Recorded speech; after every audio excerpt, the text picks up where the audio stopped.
India's Ancient Past, R S Sharma, second chapter. Modern Historians of Ancient India. Colonist views and their contributions, nationalist approach and its contributions, move towards non political history, communal approach, chronology.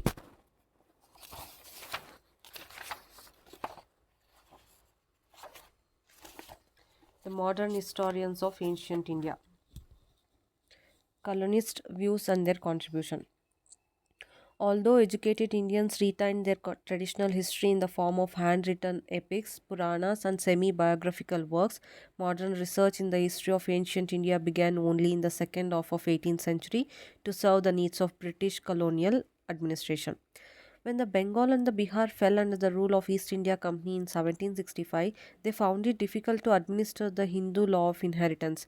Therefore, in 1776, the Manusmriti, the law book of Manu, which was considered authoritative, was translated into English as a code of gento laws.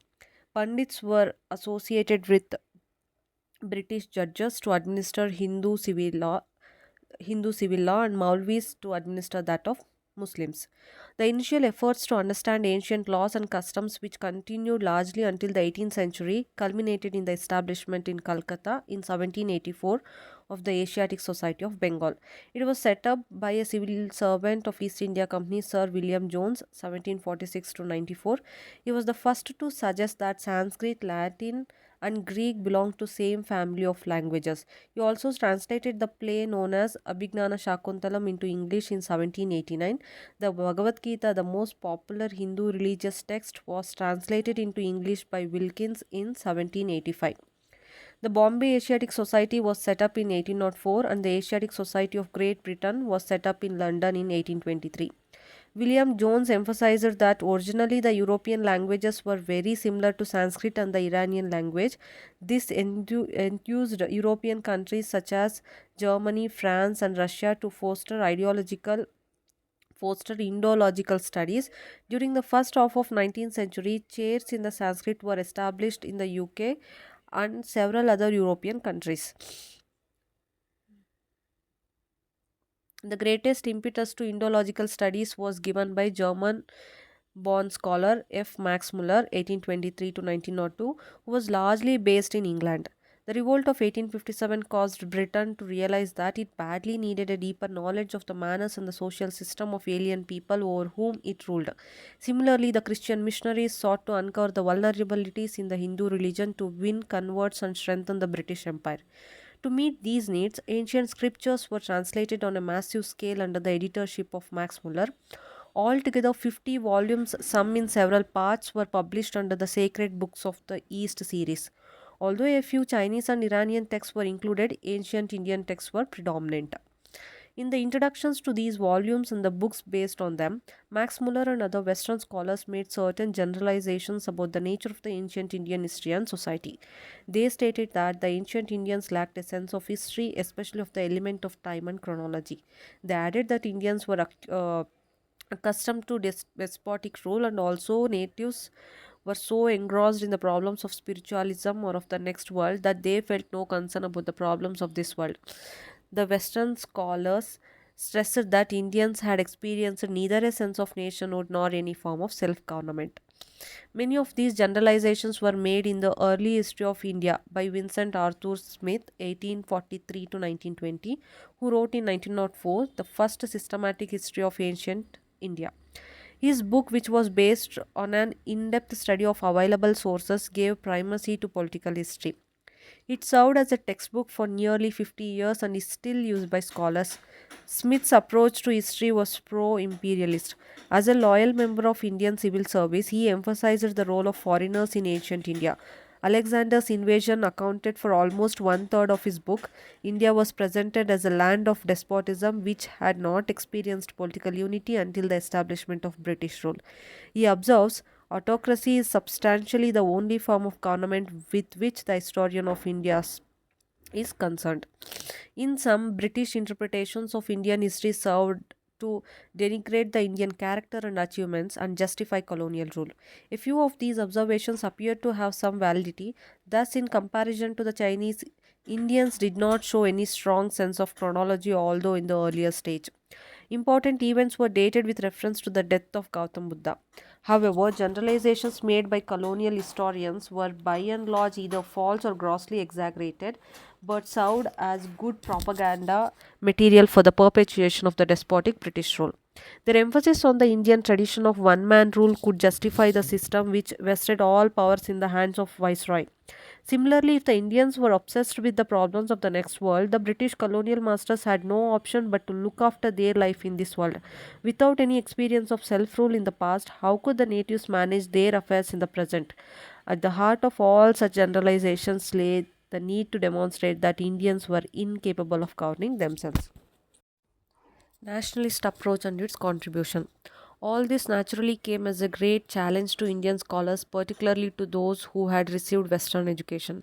They were upset by the colonists' distortions of their past history and at the same time distressed by the contrast between the decaying feudal society of India and the progressive capitalist society of Britain. A band of scholars took upon themselves not only by the mission to reform Indian society but also to reconstruct ancient Indian history in such a way as to make a case for social reforms and, more importantly, for self government. In doing so, most historians were guided by the nationalist ideas of Hindu revivalism, but there was no dearth of scholars who adopted a rationalist and objective approach. To the second category belongs Rajendra Lal Mitra, 1822 to 91, who published some Vedic text and wrote a book entitled Indo-Aryans. A great lover of ancient heritage, he took a rational view of ancient society and he produced a forceful tract to show that in ancient times people ate beef. Others sought to prove that in spite of its peculiarities, the caste system was not basically different from the class system based on division of labor found in Europe's pre-industrial and ancient societies. In Maharashtra, Ramakrishna Gopal Bandarkar, 1837 to 1925, and Vishwanath Kashinath Rajwade, 1869-1926, emerged as two great dedicated scholars who pieced together various sources to reconstruct the social and political history of India. R.G. Bandarkar reconstructed the political history of the Shatavahanas of the Deccan and the history of Vaishnavism and other sects. A great social reformer, though his researchers he advocated widow remarriage and castigated the evils of the caste system and child marriage. With his unadulterated passion for research, V.K. Rajwade journeyed from village to village in Maharashtra in search of Sanskrit manuscripts and sources of Maratha history. The sources were eventually published in 22 volumes. He did not write much, but the history of the institution of marriage that he wrote in Marathi in 1926 will continue to be a classic because of its solid base in Vedic and other texts, and also because of the author's insights into the stages in the evolution of marriage in India. Panduranga Vaman Kane, 1880 to 1972, a great Sanskritist wedded to social reform, continued the earlier tradition of scholarship. His monumental work entitled The History of Dharma Shastra, published in 5 volumes in the 20th century, is an encyclopedia of the ancient social laws and customs that enables us to study the social processes in ancient India. The Indian scholars diligently studied polity and political history to demonstrate that India did have a political history and that the Indians possessed expertise in administration. Here, due credit should be given to Devadatta Ramakrishna Bandarkar, 1875 to 1950, an epigraphist who published books on Ashoka and on ancient Indian political institutions. More valuable work was done by Hemachandra Rai Chowdhury, 1892 to 1957, who constructed the history of ancient India from the time of Bharata, Mahabharata war, that is 10th century BC, to the end of Gupta Empire. As a teacher of European history, he adopted some of the methods and comparative insights in writing this book. Although he did not discuss the problem of periodization, his history of ancient India stopped with 6th century AD. Though he recognized the contribution of V.A. Smith to the reconstruction of early Indian history, yet Rai Chowdhury criticized the British scholar at many points. His writings are marked by impeccable scholarship but show a streak of militant Brahmanism when he criticizes Ashoka's policy of peace. A stronger element of Hindu revivalism appears in the writings of R.C. Majumdar, 1888 to 1980, who was a prolific writer and the great general editor of the multi volume publication History and Culture of Indian People. Most writers on early Indian history did not give adequate attention to South India. Even K. Neelakanta Shastri, 1892 to 1975, the great historian from South India, followed the same approach in his A History of Ancient India. But this was more than rectified in his A History of South India. His style is terse, but his writing lucid. In the presentation of the facts, he is as dependable as Rai Chaudhary. However, his general observations on the nature of the polity and society in South India are questioned by several scholars. Neelakanta Shastri emphasized the cultural supremacy of Brahmanas and also highlighted the harmony that prevailed in early Indian society.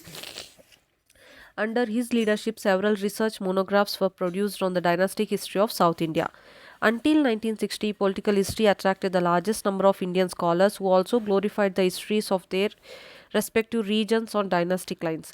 Those who wrote history at a pan India level were inspired by the ideas of nationalism. In contrast to the book of V.S. Smith, who devoted almost a third of the total space to Alexander's invasion, Indian scholars gave this subject much less importance. On the other hand, they stressed the importance of the dialogue of Porus with Alexander and Chandragupta Maurya's liberation of northwestern India from Seleucus.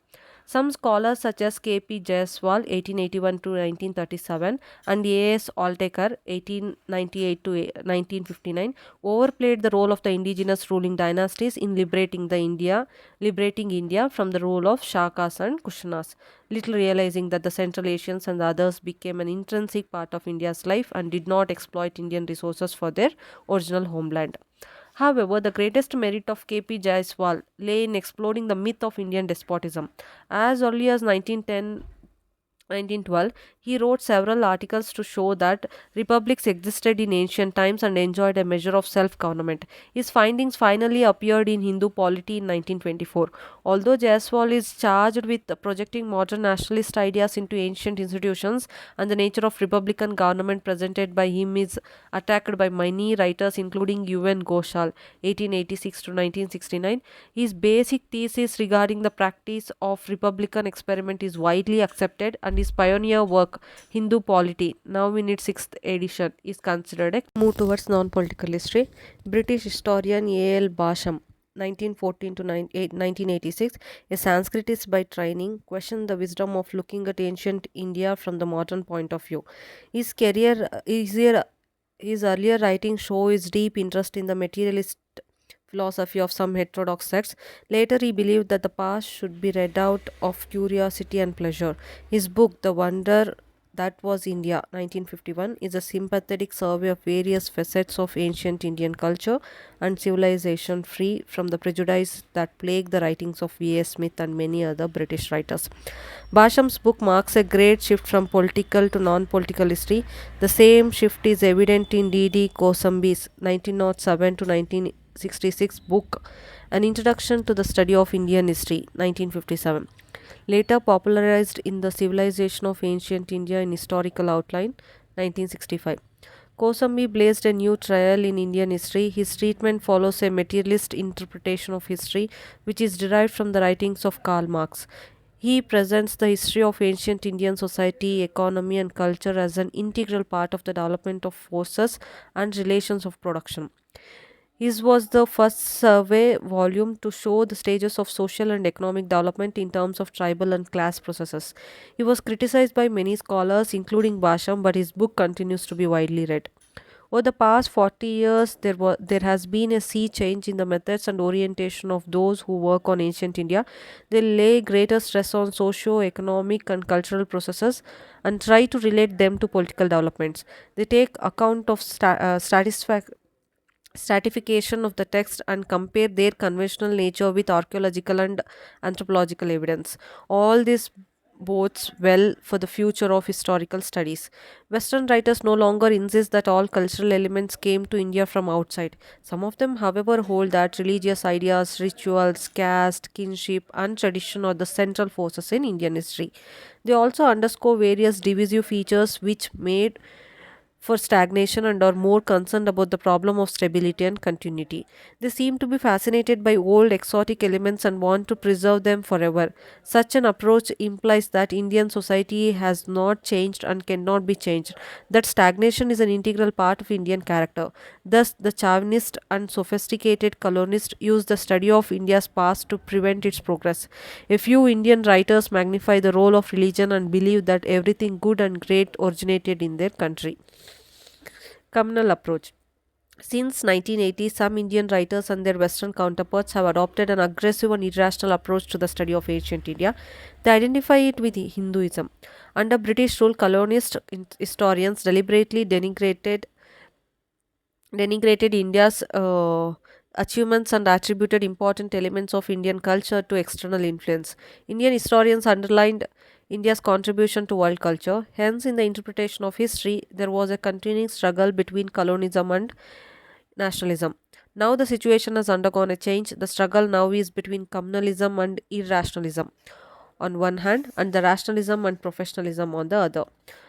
Though most writers are rational and professional, some have become communal and irrational. The latter overplay myths and legends, arguing for the existence of Rama's Ayodhya without historical evidence. They censure all critical studies of the Brahmanical social structure and even support the caste system by ignoring the social inequity stressed by Manu. Those who once attributed the painted grey weight to the Vedic people and looked for it outside India now declare the Indo Aryans to be indigenous Indians. They argue that the Muslims and Christians who came from outside are foreigners. Such generalizations need to be dispassionately examined on the basis of rational reading of the sources. In the context of religion, neither Hindu nor Hindu Dharma is known to any ancient Sanskrit text nor to any other ancient source. The communal writers go on harping on the Hindu and Hindutva. Under the circumstances, historians wedded to the objective and scientific criteria have to be alert and adhere to the reasons and long established historical standards. Chronology. Second half of 18th century AD, modern research in the history of ancient India. 1765, Bihar and Bengal came under the rule of East India Company. 1776, Manusmriti as Code of Gento Laws. Manusmriti translated as Code of Gento Laws. 1784, Asiatic Society of Bengal founded in Calcutta. 1785, Bhagavad Gita translated into English. 1804, Bombay Asiatic Society founded. 1823, Asiatic Society of Great Britain set up in London. First half of 19th century, chairs in Sanskrit established in England and several other European countries. 1904, Early History of India by V. A. Smith. 1924, Hindu Polity by K. P. Jaiswal. 1926, The History of Institution of Marriage in Marathi by V. K. Rajwade. 1951, The Wonder That Was India by A. L. Basham.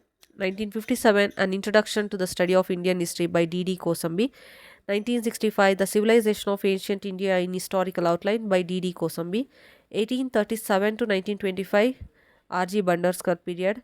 1869 to 1926, V. K. Rajwad. 1975 to 1875 to 1950, D. R. Bandarkar.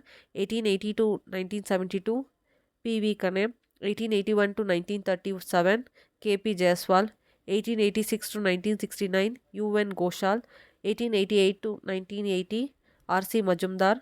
1892 to 1957, H. C. Rai Chaudhary. 1892 to 1975, K. A. Neelakanta Shastri. 1898 to 1959, A. S. Altkar. 1907 to 1966, D. D. Kosambi. 1914 to 1986, A. L. Basham.